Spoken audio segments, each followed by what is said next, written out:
inoo balansanaa mawduuca inoo balansanaa wuxuu ahaa waddankeennii waa qani inagiina maxay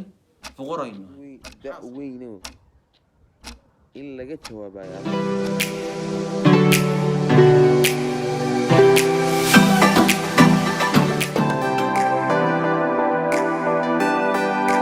dhammaantiin waan salaamayaa maanta mawduuc baa inoo balansanaa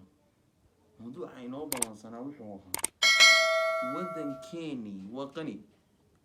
inagiina maxay foqoraynahay maxaa sababay horta waa su-aal da' weyn oo in laga jawaabaa ay aada u adag tahay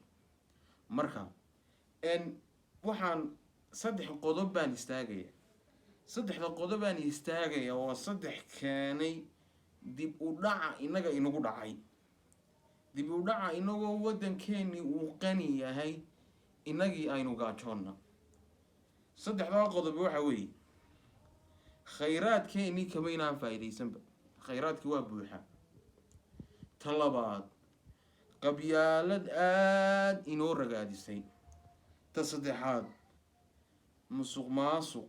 inaga dhinaceena legalka ah amba sharciga ah aan iyagoo faahfaahsan u galo marka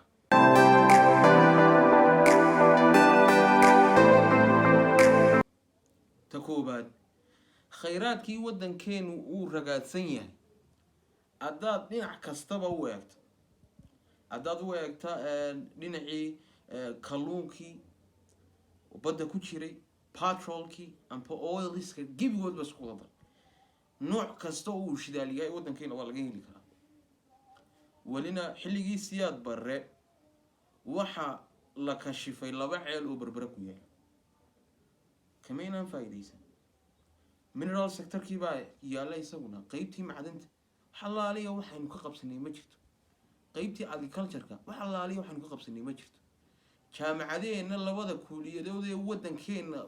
uu ka shaqayn lahaa amba agriculture ha ahaato amba geology ha ahaatee labadaasba waa laba aanan cidnaba aanay dhiganba waay tan labaad qodobka labaad waxa weeye qabyaalad ilaahay subxaanahu wa tacaala wahuwa axkamu lxaakimiin wey qur-aankiisa mid buu ku xasabay aayad buu yidhi suurat alxujuraat ka mid ah yaa ayuha annaasu innaa khalaqnaakum min dakarin wa untha wajacalnaakum shucuuban wa qabaa'ila litacaarafuu ina akramakum cinda allahi atqaakum kiina ugu fadliga badan leh waa kiina ugu alla kacabsigiisu ugu badan yahay ninka alle ugu cabsiga badan ayaa adduunyada ka fawsaya inagu situationka qabyaaladeed aynu ku jirna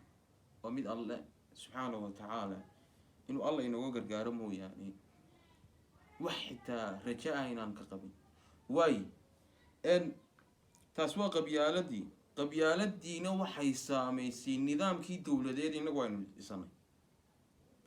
nidaamkii dowladeed aynu dhisanay qabyaaladii way saamaysay waa laa shaka taas inaynu wax qabsanana waa ta inoo diiday waayo qodobka halkaasaan ku dhaafay qodobka saddexaad musuq maasuq dowlad 30 sano soo jirtay inuu nahay iminka dowlad marka ficeeda loo eegaya adduunyadan kale uu yar yahay ficeedu ayaynu nahay musuq maasuqu waa aafo aada u baahday adduunkana meel uu ka maran yahay musuq maasuq ma jiro laakiin dadku waxay ku kala tagaan how they are educated siday u mutacallinsan yihiin musuq maasuqu wuxuu saameeyey meel kaste oo dowladdeena ka mid a laakiin inagii iskuma waafaqsanin musuq maasuqi waxa weeye sheekh mustafe allaha ka raalli ahaaday wuxuu yidhi sheekha weyneeda soomaaliyeed ayaan wax ka soo xiganaya wuxuu yidhi waynu ogolnahay in la ismaasmaasaa inaynu isxadna waynu ogolnahay amba in la musuq maasuqa laakiin waxaynaan ogolayn cidiina maasuqis wareer hebel laakiin waynu inaynu maasuqnaa waynu soo golnahay taasina waa fariin loo baahan yahay inaynu iska bedelnaa khulaasada waxaan leeyahay war waddankeenu waa qani oo inagii faqiiriin baynu nahay balbo inagu dib haynu isugu noqono maxaa inaga qaldanayaan anigu Khadar Nuur Ismaaciil baan ahay anigaana gudbinaya fariinta caynkana wassalaamu calaykum waraxmatullaahi wabarakaatuh